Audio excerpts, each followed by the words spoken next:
Hi, everybody, and welcome to today's Lean-In session. As always, I'm Michael Linky here at the Australian Institute of Architects, and it's great to have you with me once again. In this session, we're going to hear from Tony McBurney of Integrated Design Group in Bathurst. This is a session that celebrates the work of regional architects and the adaptive reuse of heritage buildings and collaboration between architects and council.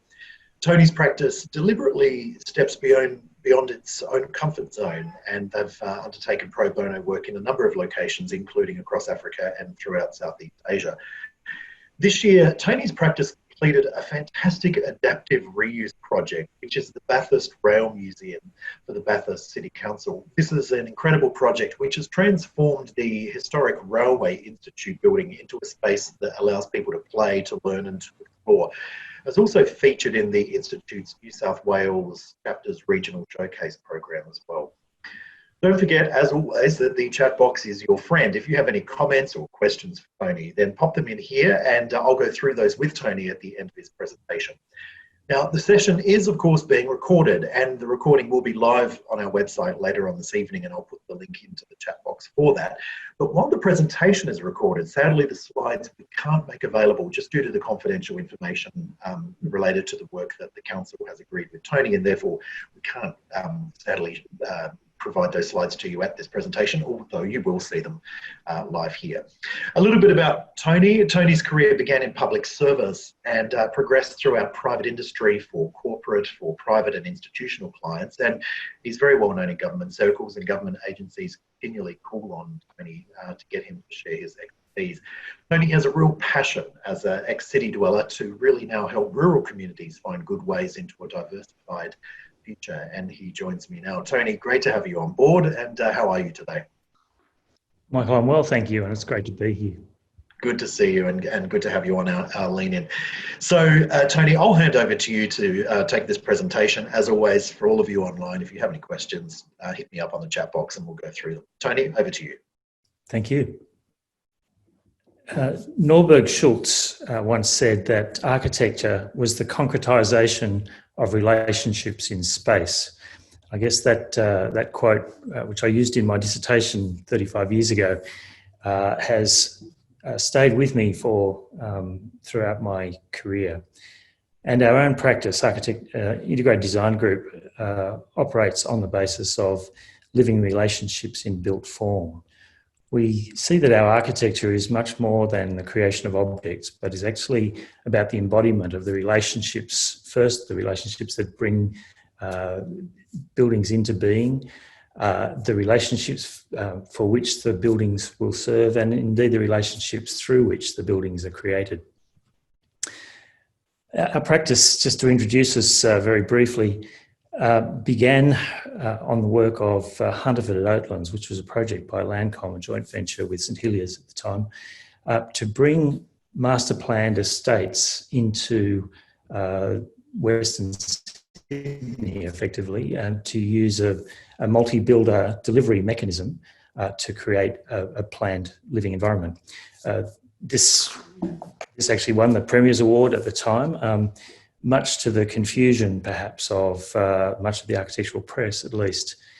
But the estate embodied some fundamental principles for us, and this image we often use in much of our promotional work because it speaks of how relationships are established. Here, a conversation in a street begins a relationship between our very large, a new client on the left at the time, and the resident of one of the houses in the estate on the right, who was waiting for the Probus bus to collect her. And this conversation struck up because of the architecture that had enabled it. The layering of landscape and fence, secure column, posts, canopy protection, those things enabled this conversation to begin, and the conversation grew to an invitation for us to actually come in and inspect the woman's house, and we ended up looking out from her bedroom window to the park across the road, and that began because of the freedom that people had to begin to interact because of the security that had been created in the environment. A significant lesson for us. But also, we seek to create identity in a street or in a city. This is a recently completed project in Darlinghurst for Hammond Care. This is effectively a nursing home for residential aged care facility, we call them these days, but for homeless people in Darlinghurst and in that inner city area. Important to us that there are all sorts of relationships that are going on here, and contextual fit of buildings and a whole lot of heritage issues and a range of things. But as you see in this image on the right, critical for us that the balconies created the identity of the individuals that would occupy this building, reinstating these people's individuality and their identity within the city in which they had previously been homeless, but now are able to be cared and looked after. Similarly, here in Uganda, where we're creating peace and plenty in a landscape, those two words formed a part of the brief as we interviewed our client at the start of a week's journey to design this complex of buildings. This is a school for children who otherwise would be denied secondary education in their area, or if they were well off enough, they would have to leave their own community. And so this school provides secondary education for those children, and the benefactor who began this work was wanting to create peace and plenty in this environment. And so the way the buildings sit within the landscape is important in that context. But also the materiality of those buildings is informed by the culture within which they sit.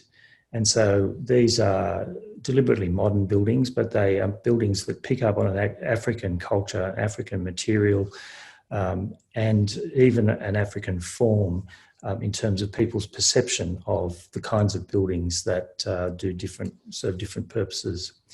But at the end of the day, the key relationship here is the relationship between the student and their learning. The environment that we've created here is to enable the students here to have that learning opportunity. As a regional practice, we of course do objects in the landscape, but those objects and their relationship with that landscape is critically important to us as well. And so here, which is perhaps my own indulgence, and I'm indulging my daughter on the right-hand side there, but here it's as much about a metaphysical connection and relationships in time and space, and even our advertising of this as an Airbnb retreat. Our invitation to people is to come and suspend their minds beyond this jetty, which misses the water system that it overlooks by about 100 metres in elevation and about 1 kilometre in distance, but connects you in time and space with a change of reality as people escape from the city. Here's a building on the coast that relates to a rugged coastline on the central coast of New South Wales, with an apartment building for people's recreation, I guess, again, and also in Gosford, where these view lines and connections out into the landscape become very important to us. And much of our work is in residential aged care, and so the creation of aged care facilities that echo and bring some memories while also moving forward in architectural time and progression, so that high quality living is provided for people as they enter their final years. On the left, a school building that we did in Kensington, which also won a Blackett Award for regional architecture. And on the right, part of our reinvention of the 21st century terrace with Lancome. And so that gives you, I guess, a bit of a sense, and rounding that out is this master plan for the city of Gulu in northwest Uganda, a city which will be occupied by about 350,000 people in the coming years, as people move from internally displaced people's camps into a new city that's deliberately designed to avoid urban poverty and a whole range of things. Any one of those projects would be deserving of this hour, but I've been asked to speak today about, I guess, history as a continuum in which we play as we think about the Bathurst Rail Museum. I've thrown up a bunch of names here because a whole lot of people obviously contribute to this, and for this to be my presentation alone would be far too self-serving. We began the project, I guess, with what was really barely visible as an old shed on one of the roads as you come into Bathurst.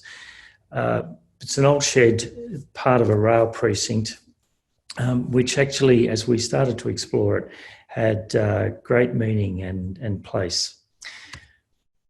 An old shed that most of us drove past and had never really noticed. These are the drawings from when it was first established. It's a shed that had grown significantly in its own time, starting as a single room and growing, adding libraries and teaching spaces, and then a social hall and various things. But what happened was some generous benefactors in the area donated to council a very large rail layout. From here on, I'll probably call it a train set, but if you don't tell anybody. But this very large train set wouldn't actually fit into this old Rail Institute building that people had chosen to house it. This train set actually was the model of the rail network from Taranah through to Bathurst, including a spur line to Oberon. So if you know that area at all, quite a large geographic area and a very large rail layout fitting into what we thought at one time was quite a large building. And so council explored various ways in which they might be able to do this, and they tried turning the layout through 90 degrees and adding a new building onto it and punching through the walls of the old building to try to fit this thing in. And as they did that, as many people would often do in a heritage circumstance, they looked to see how they might stretch or warp time by borrowing imagery from a similar era and other buildings of that epoch, and seeing whether they could append that in some way to the old building to make space. Quite a reasonable and admirable attempt at adding a quasi old building to another old building. But in Bathurst, which is Australia's oldest inland settlement, we have this ongoing debate about faux heritage and about the confusion that comes when you try to add seemingly old onto old, and then you can't tell where old and new begin. And indeed, the earlier attempts were deemed by the Office of Heritage to be far too grand and overwhelming of the old building, and so then it started to get dumbed down to the lowest common denominator, as so often happens in these heritage debates, and the building was becoming almost ridiculous. But there is a fundamental heritage policy which is captured in the Borough Charter, and there ought to be a clear distinction between any preserved item and anything new that you might want to be adding or protecting. The intent, of course, is to preserve an interpretation of history, not to stay locked in a particular epoch.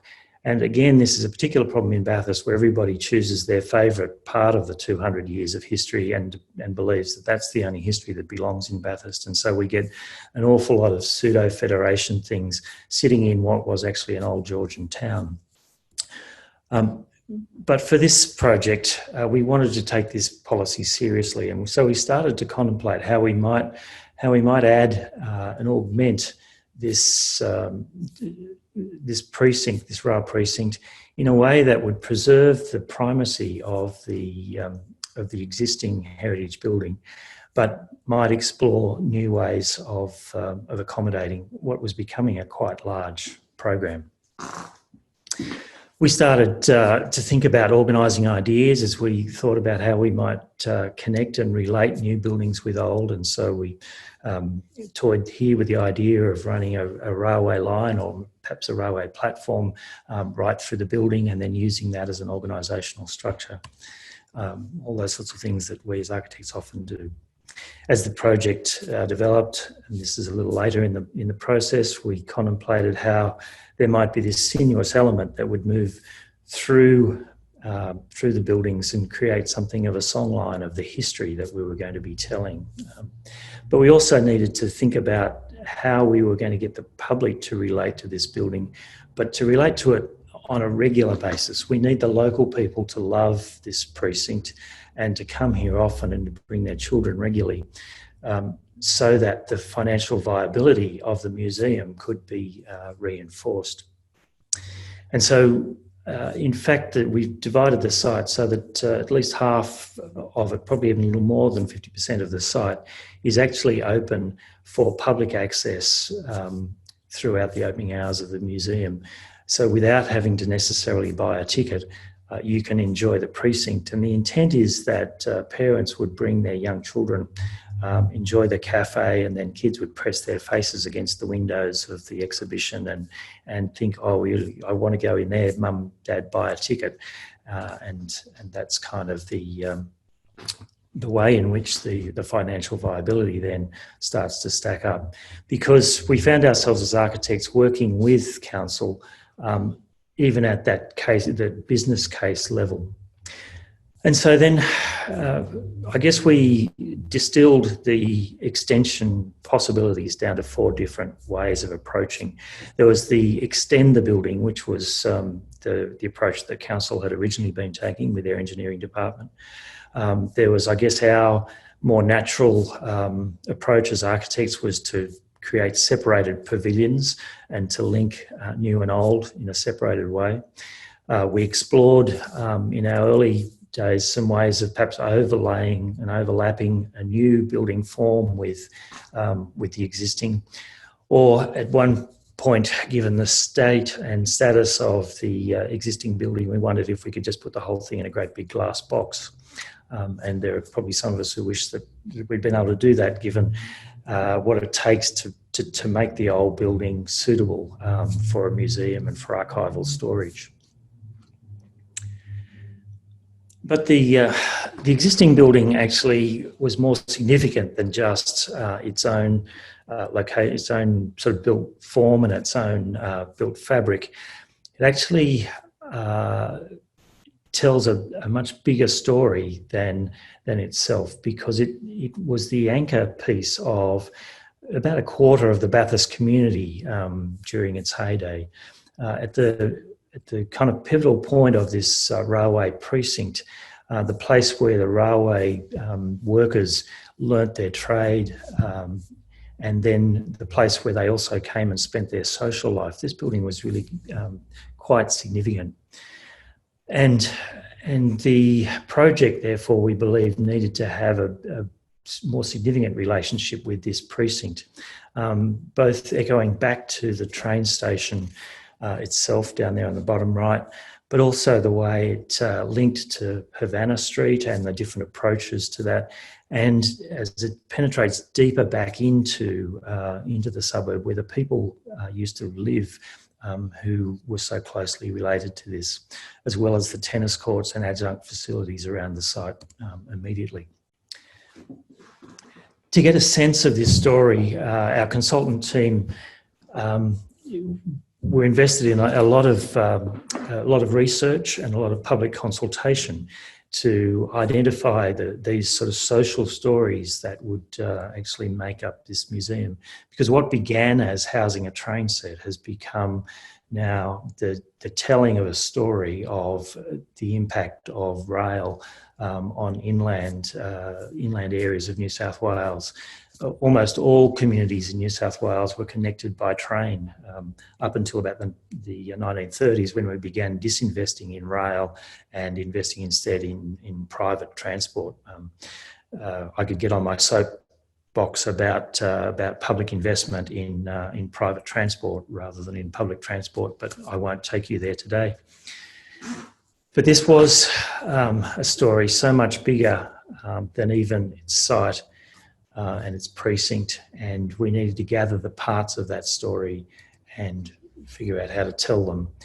The building needed to relate back into these streets in town, and you can see an element of the museum there at the end of this street view, which is deliberately designed to capture people's attention as you pass streets even a few blocks away from the museum itself. Still a relatively modest building, but with key architectural elements used to kind of advertise what's on offer. To house the train set, we needed actually a very, very large building.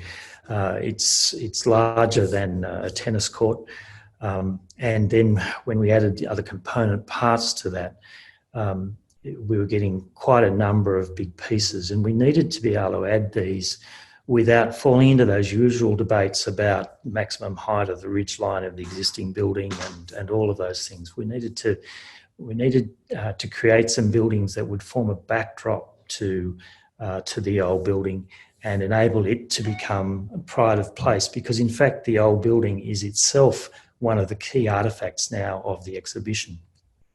And we didn't want to get caught up in rules about maximum ridgeline heights, but we had this very large building that we needed to bring alongside. And so we started to explore the form of a modern building that would pick up some of the industrial heritage of the site, that would pick up bits and pieces of the language of the old building and the engineering, particularly of the old building, and start to deliver and reinterpret that into modern ways. And so we're using some of the most modern of steel profiles and architectural forms to sit alongside and in concert with the robustness and of this heritage piece.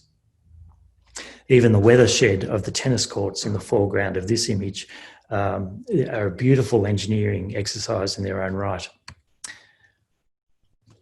Our children's learning centre on the left there, which is over on the other side of the old building, the placement of a rail carriage, all of those elements start to fall into concert, as I said, to support the old building. And by the new buildings falling a little bit in the backdrop and forming a relatively simple backdrop, by the new building being restored in its own right and allowed to sort of step forward, we start to see these new buildings supporting an old friend.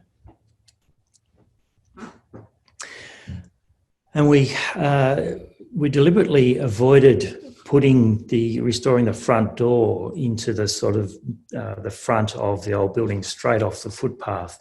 In preference to that, we wanted to create this entrance which would draw people deep into the site, deep into the experience of the history, along this kind of, I guess, experience of a rail platform, and to pick up something of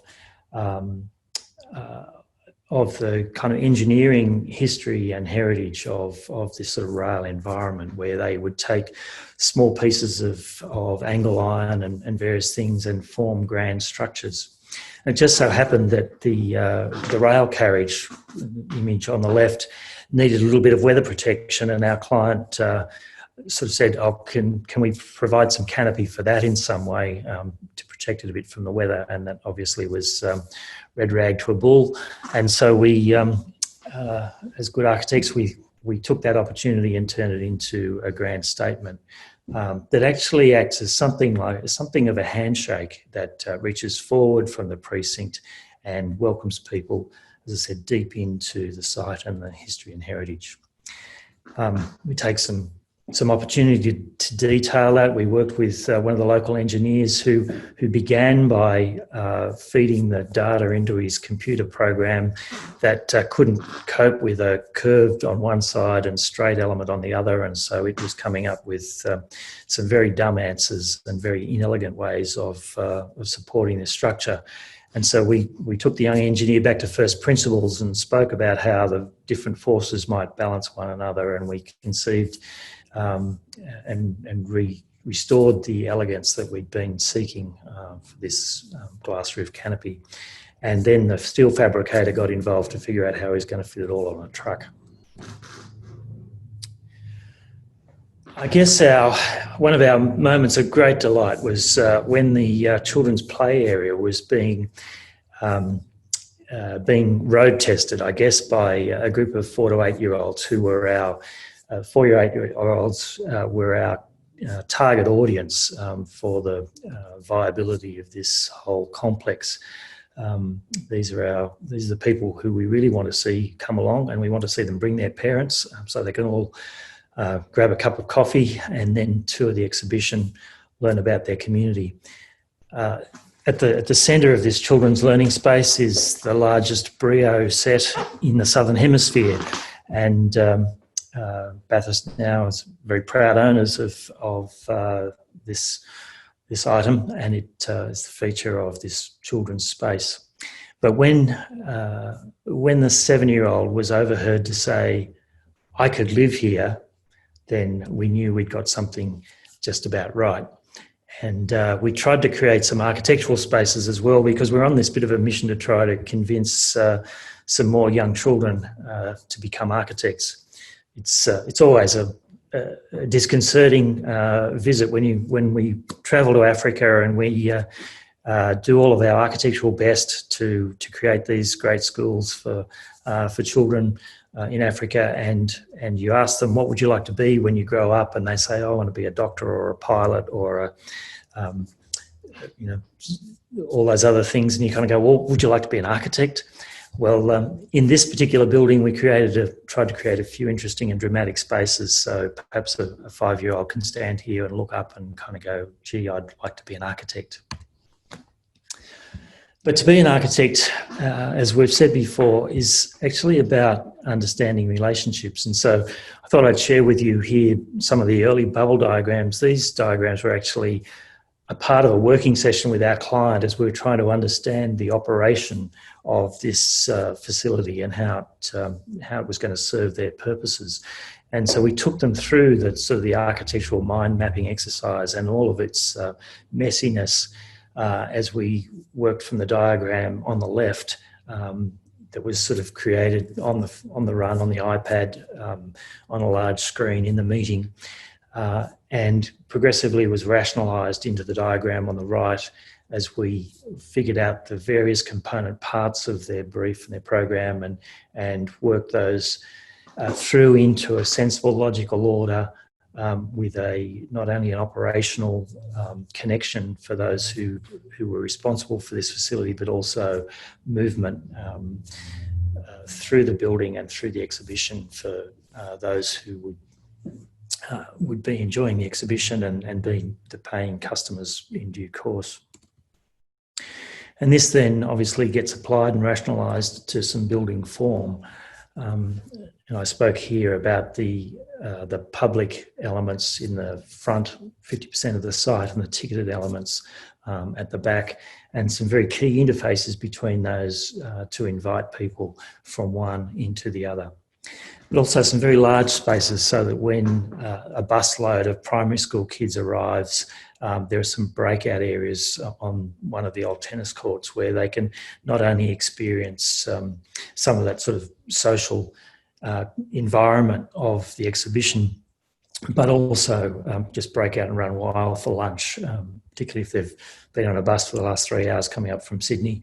Then this is one of the great places, and it works in conjunction with Museums Bathurst's range of exhibitions with the Somerville collection, which is the largest collection of fossils in the Southern Hemisphere, the Motor Museum that many people would be familiar with related to Mount Panorama, the Art Gallery, which has glorious exhibitions, including some significant works by Lord Rees, who members of our profession would appreciate has had such a marked impact on our profession's drawing skills and passion.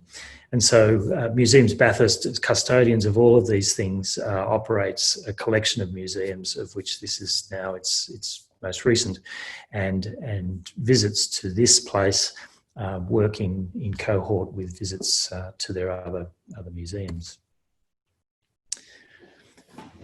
And so this business case is developing from what began as a how do I house a train set to how do we describe a social history, through to now how do we make this actually stack up commercially. The project benefited significantly from not only council's own investment of several $1 million, but a bit under $100,000 from the New South Wales state government and significant funding from the federal government. Sorry about knowing exactly the numbers of that, but this $5.5 million, $6 million project actually has to pay for itself, and that happens by bringing not only new visitors but regular visitors who will come and love and live in the precinct. And so this children's playground on the left here of the old rail carriage, where again 6-year-olds can climb underneath and see the workings of an underside of a train.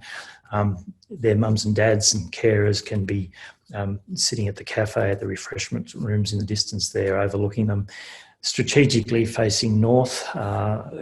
To account for a Bathurst winter, we often get these beautiful blue skies and wonderful sun, but quite vicious wind blowing in from the southwest and the southeast. And so this precinct gathers around the people who are here and opens itself up to the warm sun to the north, to make it a place that people really want to come to quite regularly.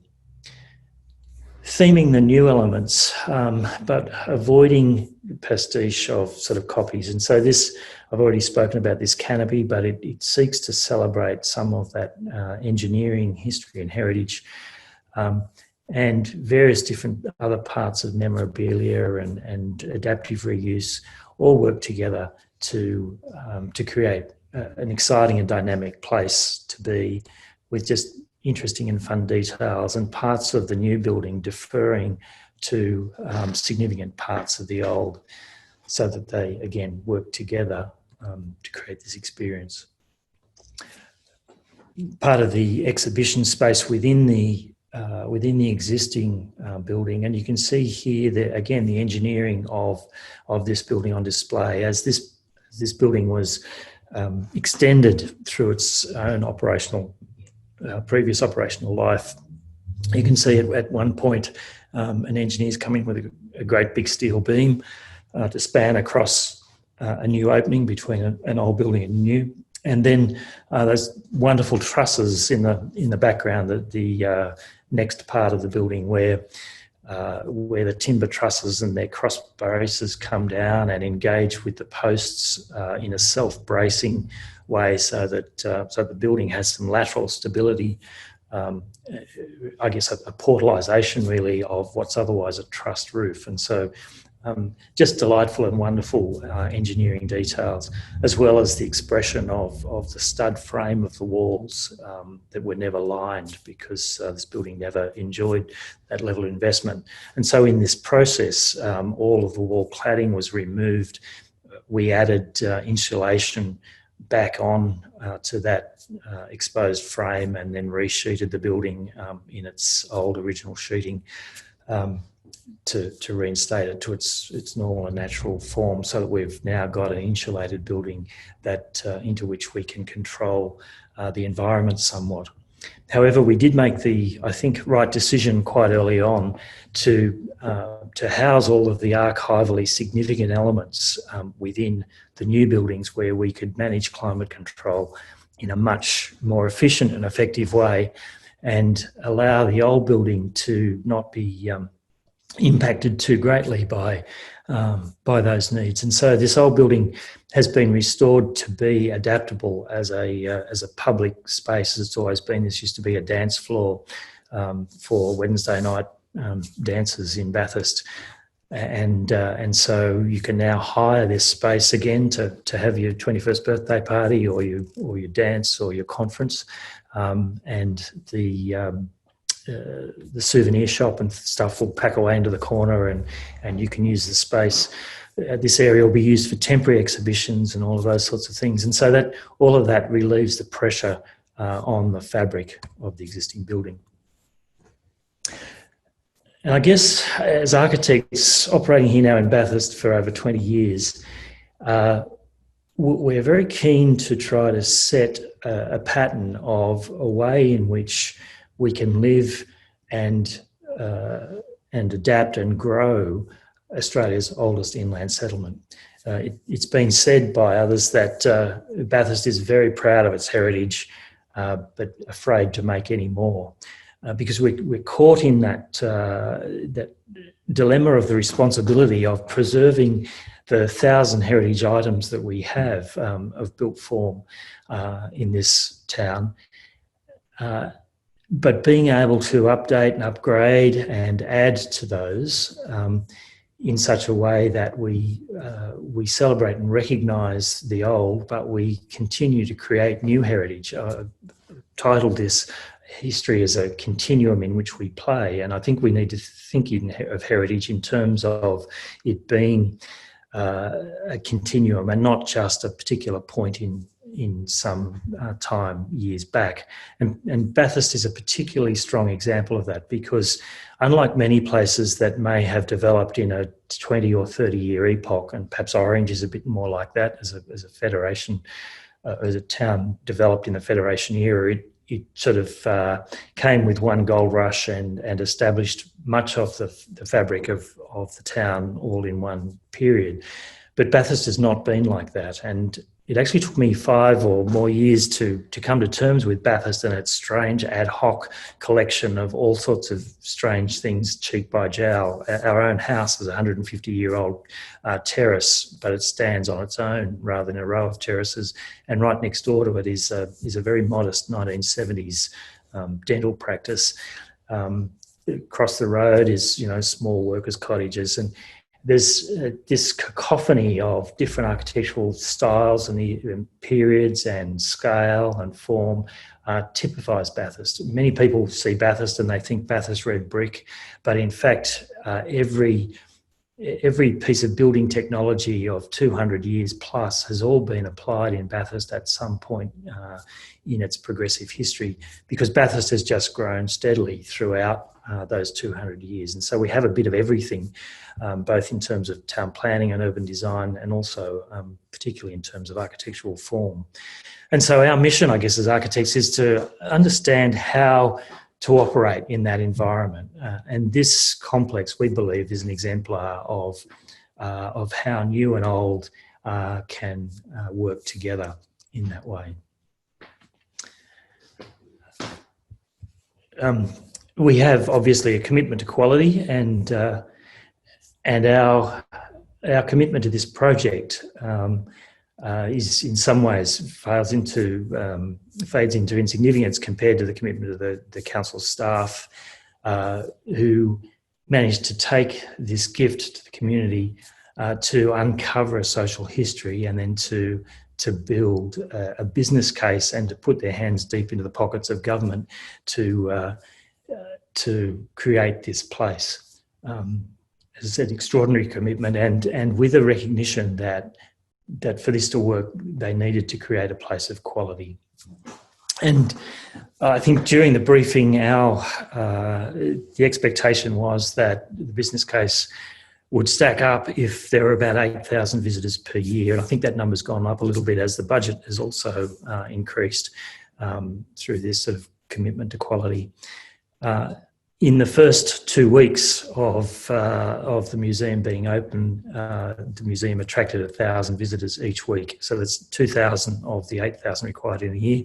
And then COVID closed the place down. It is now, however, reopened, and so you're welcome to travel to Bathurst, eat at our restaurants, drink at our pubs, stay in our guest houses, and visit our rail museum. And so that's the Bathurst Rail Museum, an aerial view on opening night, as you see this complex of buildings now sitting within a community that it has so significantly impacted and developed through a 50-year or more period of its history, and now, from now, moving forward for many years to come. Thank you. Thank you, Tony. A number of questions have come through, both on the chat and into me privately as well. First question, let's go back a little bit. You have a very strong philanthropic approach. Why Uganda, and how did that come about? Great question. My philanthropic approach, I guess, comes from my Christian beliefs and a belief, I guess, that all people are of equal value within God's creation. And so our connection with Uganda came through a church organisation who, during the AIDS epidemic, Uganda was the centre of the AIDS crisis, with something like equivalent of 9 jumbo jets of parents dying every week or something. It was just these earth-shattering numbers. And this particular organisation chose to adopt children rather than house them in institutionalised care, have those children in small homes and put those homes into villages and serve those villages with healthcare and education. When my wife and I heard about that, we thought, hang on, isn't that what we do in our day-to-day work? And so we got in touch with those people, and from that, a 10 or 15-year relationship with Uganda has grown. Now grown into a relationship with an organisation called Engineering Ministries International, who provide building specialists into areas of great need. Okay, that's lovely. Thank you for sharing that. That's fascinating work. How many times have you been back to Uganda since, so let's say in the last 15 years or so? I go mostly once a year if I can. Okay. Oh, great stuff. You talked about being 3 hours from Sydney as well, Tony. I mean, what's the scope of your practice and sort of, percentage-wise, region v city? Yeah, my wife and I moved out here by choice 25 years ago. We chose Bathurst because it was a place that could support an occupational therapist and architect, and it's close enough to Sydney that I've maintained a strong professional relationship with Sydney throughout that time. I established the practice here 20 years ago, and 16 years ago convinced a good friend, Simon Thorne, to join me. Simon wasn't ready to move to Bathurst at the time. He'd just settled the family in Newington, and so we opened an office in North Strathfield. And from there, about 5-6 years ago, we opened an office in Penrith because we believe strongly in our people being close to where they live. We believe in live, work and play within a community. And we want our company to be able to serve locally as well. And so our North Strathfield office has recently moved to Croydon. And so we have those 3 offices. I'm not sure if that answered all of your question, but give you a sense. Our work, I guess, has been across everything from the eastern seaboard of New South Wales through to the northwest of Uganda. The percentage of that work varies according to the economic cycles. So just after I opened the Sydney office, there was the economic downturn in Sydney, and so the Sydney office was largely serving work in the Central West. And then as Sydney gets busy, our Central West team, reinforces the work in Sydney. We work as one office. Simon refers to it as having to walk a little further to get up to the top floor. But it's one practice in 3 locations. What I want to do now is just go in and talk a little bit about the operational aspects of the role and this project, and then go on and just finish off with some information and your advice and guidance on how to best engage, especially at that local government level. So in terms of operation, this is a question that's come through from Brenton on the chat, and he talks about the heritage approval process. So his question is, how was the heritage approval process with the development application process? Was there a public consultation period? It was a wonderful process because it produced architectural engagement with the project. It began, the council began the process with their engineering department having a red hot go. And when that arrived at the point of tears with the Office of Heritage, who had reached the point of sort of saying, well, you'll do that to the old building over our dead body, they had the insight to call for help. And at that point, we got involved. Because we understood, I guess, through experience, the Borough Charter and the principles of the Office of Heritage, we were able to establish a very positive dialogue there, and we turned tears into a degree of joy. Old buildings are never easy, and lead paint removal and all those sorts of things still became an issue. There was a lot of public consultation around the museum and around the heritage aspects of the museum. Nothing happens architecturally in Bathurst without active heritage engaged people, heritage concerned citizens engaging in the process, and so they were keeping a watchful eye. And we were very pleased of their pleasure in the end result. In terms of building quality, building structure, this is a question from David. He says, were there any concerns in regards to the existing building structure? And if so, how did you overcome those? Yeah, the existing building structure was, it seemed like a derelict old building. And as I said, most of us drove past it for the first 20 years here without ever noticing it existed. It was really just a rusty metal shed. But when we got inside the building and started to see some of those elements that I showed you in the photographs, every person who got inside there went, hang on, this is something special. And so the preservation of it became an obvious thing to do. The method of that presentation became a nightmare for a range of people, but well worth the effort in doing it.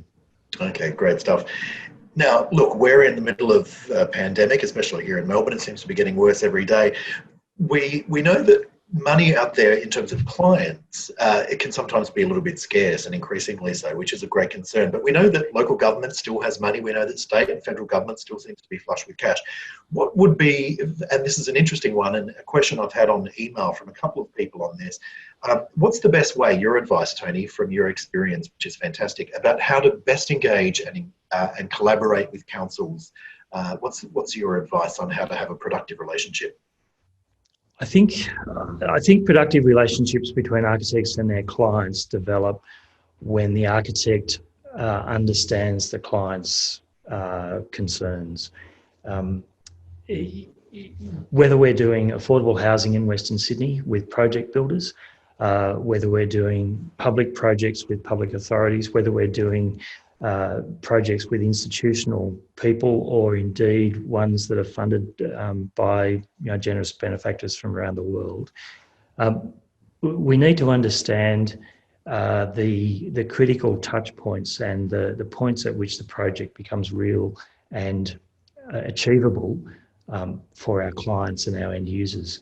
And so in this instance, with the local government, they were needing to get federal and state government funding, and so they needed, the quick inspirational work they needed to be able to make the business case. And so, as architects, we needed to care about how we were going to get people to continue to come to this space, how we were going to create that tease, all of those things, and then we needed to work collaboratively with, as I said, some very dedicated council staff. And by building relationships of mutual relationship, even, as I said, the engineers who'd had a red hot go before us, instead of abusing their efforts, we were able to kind of celebrate the strengths of the things that they were achieving, and work with them to move forward rather than necessarily going backwards. So, mutual respect, mutual understanding, and care for concern for the things that were of concern to the other people.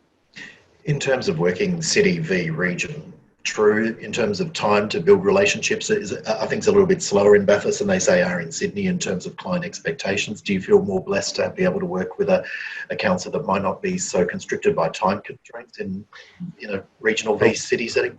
Well, actually, time constraints was the other one I was going to mention, because obviously when you're going for public funding, they work to very strict deadlines, and this project was already 2 years behind its key deadlines when we joined the team. So, no, I don't think there's actually any differences in that way. The differences are that the relationships that have got us to the point where the council has called on us to help that's a 20-year relationship, and this project is the culmination of 25 years in town. So the long time frames there are about being genuinely country people. My wife and I are committed to being here and to dying here. We've raised our family in Bathurst, and so we're becoming Bathurst people. We now have 3 generations in town, so we're almost real. And the danger in regional areas is that the fly in, fly out experts dressed in black get off the plane, try to impose their expertise without stopping and identifying the uniqueness. And as I identified earlier, to do a piece of architecture in Bathurst is very different than doing one in Orange.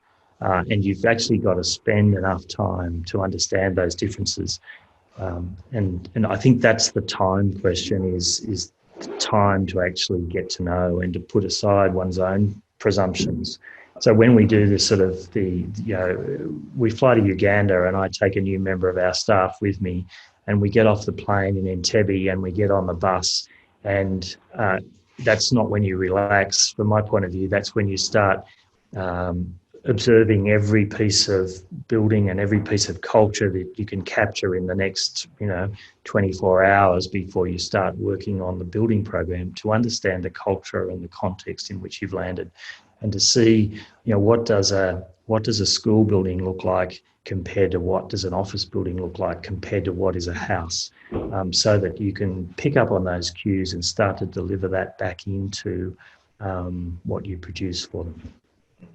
Let's talk about pipelines. Earlier last week, we had a lean-in session that was dedicated to securing pipelines of work. What we are seeing is architects are concerned about, while we may have enough jobs on at the moment, in 3 to 6 months to 9 months time, things are looking a little bit quiet. So in a regional setting, how do you, obviously this is a high profile project, it has no doubt helped, but how have you forecast work and how have you sort of built your pipeline of work in a regional setting? Obviously you're not blessed in a regional setting to be able to have a huge amount of sort of work in the pipeline lined up, but how do you go about forecasting work and winning work well in advance in a regional location? That's a very good question. If I knew the answer to that, then I wouldn't have sold the practice to my business partner. I think I don't have the magic solution to that. Again, for us, it's about relationship. We do good quality work for people who we know well and who get to know us. Our work is return work from ongoing clients, and their recommendations to others are the best security of our future in those terms. My father was a builder. He had a high disregard for architects, as most builders did. He declared that none of his sons should ever go into the industry, and so I became an architect. And that question of, how do architects survive recessions, and I've survived 4, kind of musing over that with my father, he said, a good architect will always have a job. And I think there are probably a lot of good architects who fall foul of work. I think the last big recession I was part of, there was sort of 60% unemployment in our profession, and that's kind of, that's earth-shattering. I think we work hard when there's work on, and we work even harder when there's not much work on to create it. But if we do good work and listen well to our clients, we've found great loyalty from them. That's absolutely lovely. Thank you, Tony. I will say a number of comments have come in on the chat, and they all just really say thank you so much for an inspiring presentation, one that really has shown a perfect case study in adaptive reuse in a regional setting. Just to see, the exemplar work that a regional practice has undertaken for something that is so beautiful, that sort of mix of the new architecture really complementing the existing, and that's something that's been beautiful. So it's been great to spend some really fantastic time with you, Tony, and we thank you so much on behalf of the Institute and all of us watching in on this lean-in. Thank you so very much for your time. It's great to have you. I could have talked to you all day. There's some really fantastic stuff, and no doubt you've got other projects that you could have showcased as well, but fantastic. And thank you so much for your time. We really do appreciate it. It's great just to highlight and showcase and celebrate the great work that our regional architect members are doing. So, Lady McBurney, thank you very much for your time. Thank you. Great to have you on board. So that is it for today, everybody. It's been fantastic to have Tony with us, and I hope you've really enjoyed that. Some beautiful imagery that he's been able to show with us. I will say on Thursday's session, we're going to go down the modular construction route, something a little bit different. But in that session on Thursday at 12 noon, we're going to hear from a gentleman called Damien Cruff. He's the founding director and the board chair of Prefab AU. They're the peak industry body for offsite construction in Australia. So Damien's going to be sharing his extensive experience with me in modular construction environments. So that's being sponsored by BlueScope Steel, the Institute's corporate principal partner. So do join me 12 noon on Thursday to talk all things modular construction. That is it for today. As always, I've been Michael Linky. It's been great to have you with me for the day. Thanks to all of our frequent leaders that join me faithfully day in, day out, and look forward to catching up with you on Thursday, 12 noon. Until then, stay safe, and I look forward to seeing you all soon. Thanks.